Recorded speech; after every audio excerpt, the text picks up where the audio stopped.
Well, we have to do the newspapers. Mama, good morning to you. Good morning. How you look doing? Great. You look better.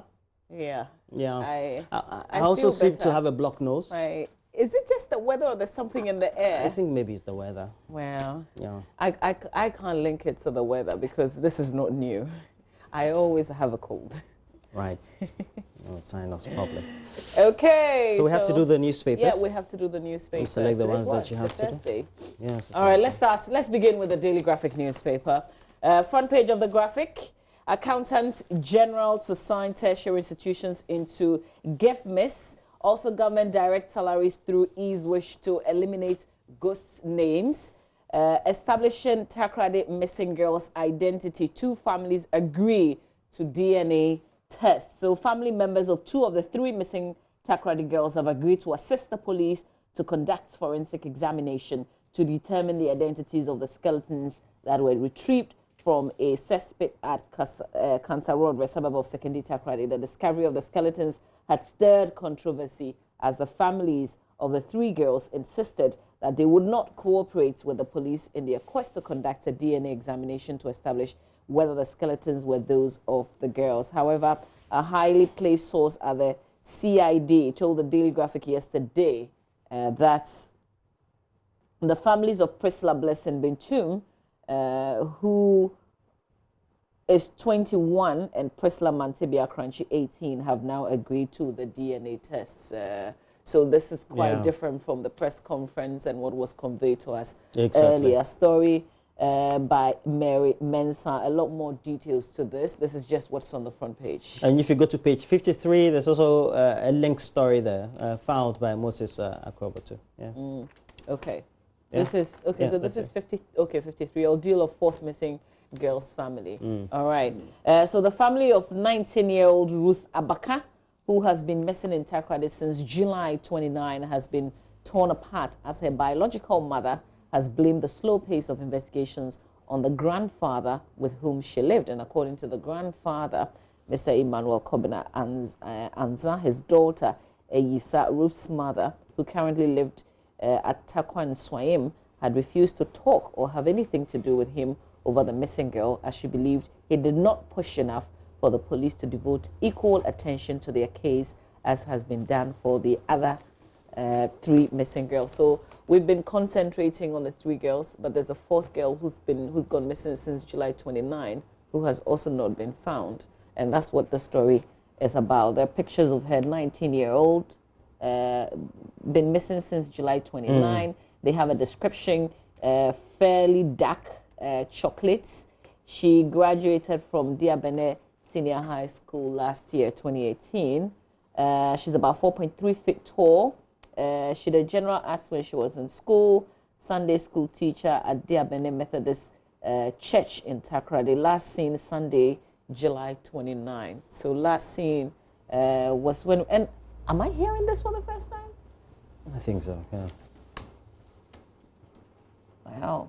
Okay, let me try and see if I can project this. The picture here, I guess this is what is in 53. Can we get the camera to focus on this for me? Thank you. Because there's a 4th girl being reported missing from Takrady, and it's captured here. No, this one, yes, right there. So this is the 4th person who's been missing. Last seen Sunday, July 29, and that's her. That's her. We're still asking you that if you've seen her, if you've spotted her. So is Ruth Abaka, also known as Stacy, 19 years. She went to Diabene Senior High School. If this picture reminds you of anything at all, please alert the police. If this picture reminds you of anything at all, please alert the police. So you can also better still grab the Daily Graphic newspaper and get a lot more details about this girl who's gone missing. Center spread of the Daily Graphic right now. IFC consultant suggests technical support for National Equity Fund. This is back to the Graphic Stanbic breakfast meeting that Joy Business supported on Tuesday at the Labadi Beach Hotel. Fallout of that conversation. SMEs, Africa's best bet to global economic arena, according to the Stanbic Bank boss, who is also the head of the Bankers Association, president of the Bankers Association, Al Hassan and Danny, all fall out of the breakfast meeting held the on graphic Tuesday, business, Stanbic Bank. Let's do the back page of the Daily Graphic now. Ministry of Food and Agriculture is expecting 700 improved breed of sheep imported from Mali and Burkina Faso for distribution to farmers under the Rearing for Food and Jobs program. That story is on the back page of the Daily Graphic. Here we go.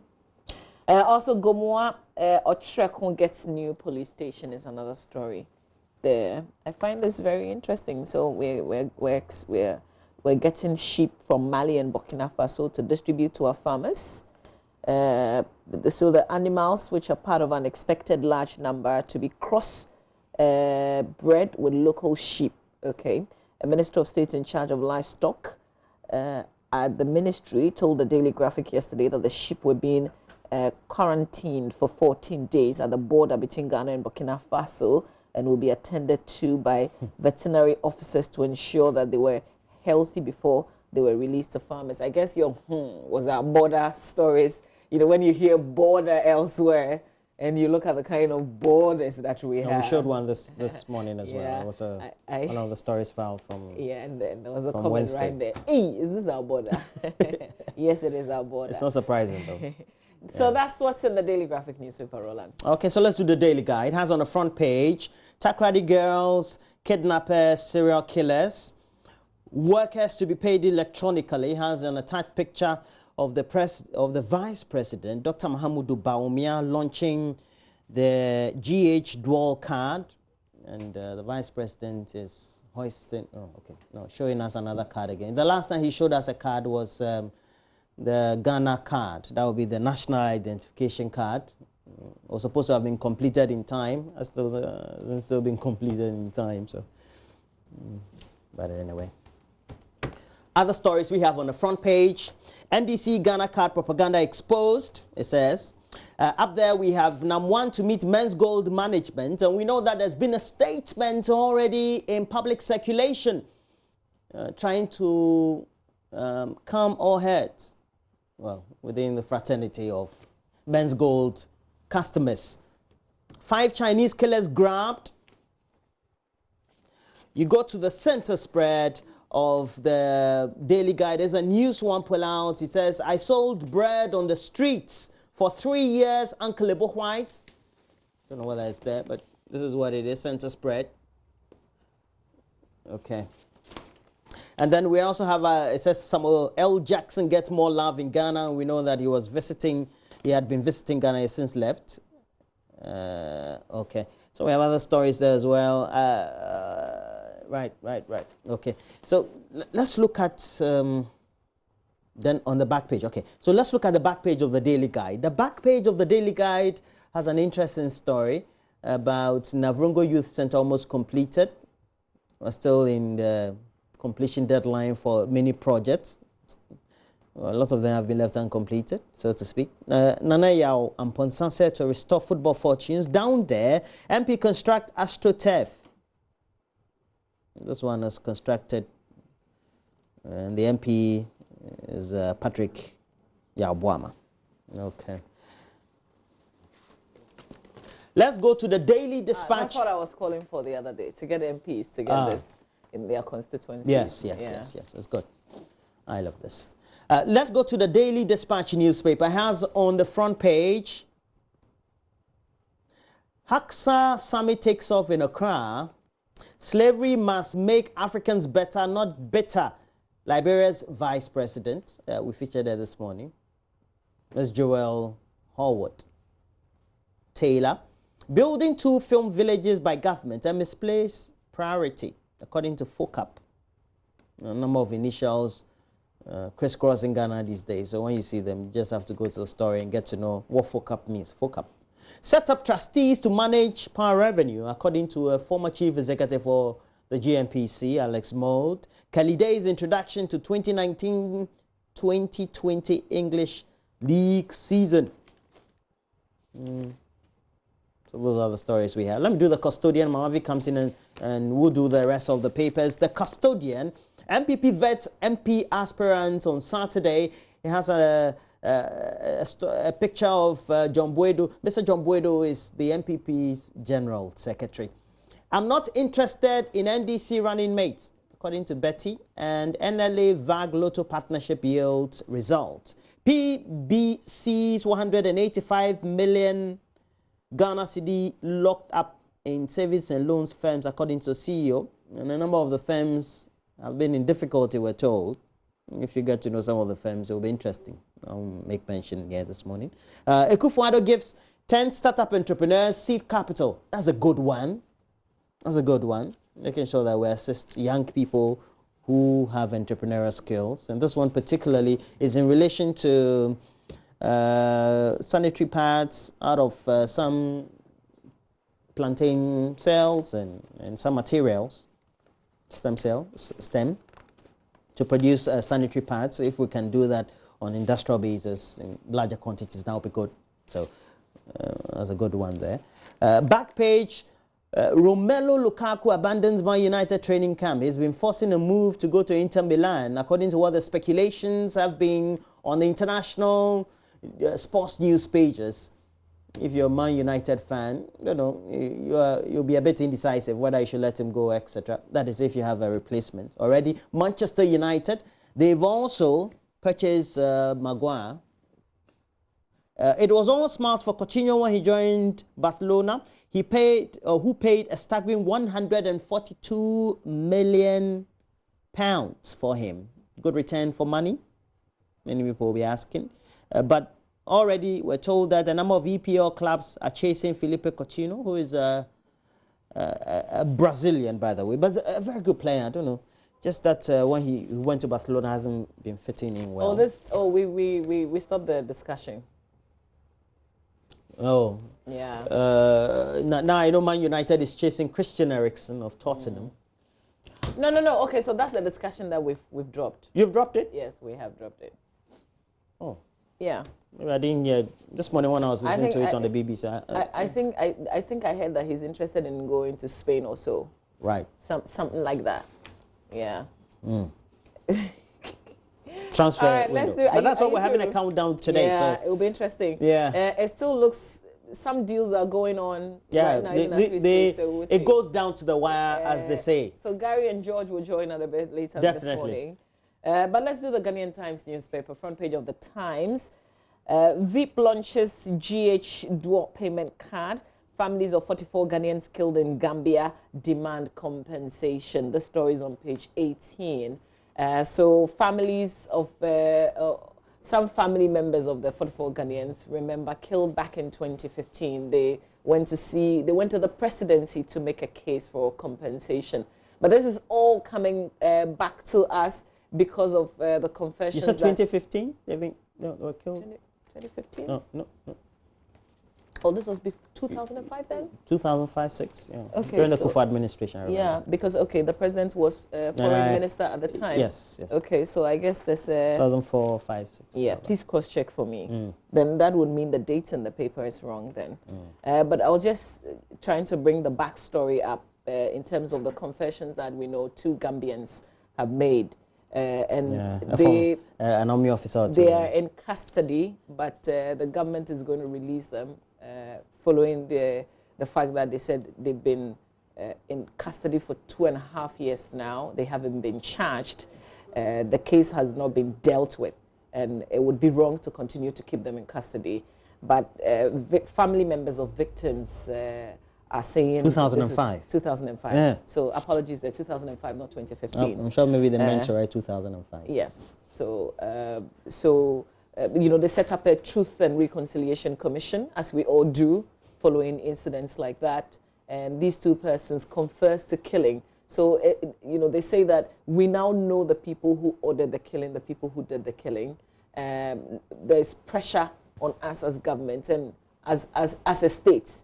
And people are saying we are not angry enough because this is the time where we also have to seek justice. But if you go back, there was an amount of money, I think 500,000 USD, that Gambia gave to us for the burial, you know, of our citizens. But we only found 8 of the bodies. So there's also the call for investigations in terms of how we use the money, where's the rest of the money. So a lot of things happening with this case, but essentially the call that we should be angry at this and we should, try and get Baba Yaya Jame to give answers. To be answerable to. Or to face justice, if you like. All the human rights injustices that took place. There's also a story, a bit bizarre, rightly put in the paper, chief murdered at Osenase, and this happened on Monday. It says a chief of Osenase, a community near Akwitia in the eastern region, was on Monday allegedly murdered by unknown assassins in his home. The deceased Nanofori Dadieko, 68, who is the Jantuahene, was said to have been stabbed to death at about 6:30 a.m. by his assailant. And this was when his wife had left for the market. She was called later on for an emergency. And then when she came back, she didn't even see the body because the body had been taken to the hospital. But he's 68, investigation still ongoing. And yeah, details of that in the paper. Northern Regional Minister wraps MMDCs over failure to attend sanitation meeting. So what kind of rap would this be? You can check out the details there. Okay, back page real quick, and then we will do myjoyonline.com. Ultra Modern Business Center for a shaman in the offing. Okay. Home-based airline project begins in October. But let's quickly do the business finder in the Daily Statesman. We'll spend about a minute on myjoyonline.com after that. So business finder newspaper, front page, electronic payment for all government workers to eliminate ghost workers completely, according to the Vice President. Reverse flow of gas from Takrady to Tema completed, according to the GNPC. PBC bailouts, government to save 25,000 jobs. Quickly to the Daily Statesman front page of the statement. The Vice President's story is also here. Finance Ministry takes steps to unfreeze PDS accounts. Oh, interesting. Finance Ministry takes steps to unfreeze PDS accounts. Bagman for Mahama campaign manager. It comes with a question mark. NPP poised to take Nadoli Kalio. But this story is certainly of interest on page 2. It says a letter signed by the Deputy Minister of Finance, Charles Edubuahen, says the Finance Ministry is currently expediting action on the unfreezing of accounts of power distribution services. This is to ensure that funds are made available to support the day-to-day operations of the Electricity Company of Ghana. However, the ministry says ECG, which has been appointed by the Energy Commission as the interim operator of the electricity retail sales license in the Southern Distribution Zone, will exercise oversight responsibility over the movement of funds from all PDS bank accounts. Wow, very interesting there. You can read on. It's in the Daily Statesman newspaper. I should have done this birthday dedication yesterday, but it totally escaped me. It was your birthday, Dr. Norte Kwashi Omabo, head of GC Nets. Your wife and your sweetheart wanted me to wish you a happy birthday yesterday. And the message is, he's such a kind soul. God increase him to another level in his life. He's loved and appreciated. So Dr. Note Kwashi Omabo, head of GC Net, apologies. I hope your birthday was a blast yesterday. Stay with us. We've got sports right after this. I wanted to wish Sally for combat. Sally for combat. Good morning to you. You're a pharmacist with the Boku Presbyterian Patrick, Hospital. I thought we couldn't go on my John line, but we could wait for a birthday blast. Sally for combat.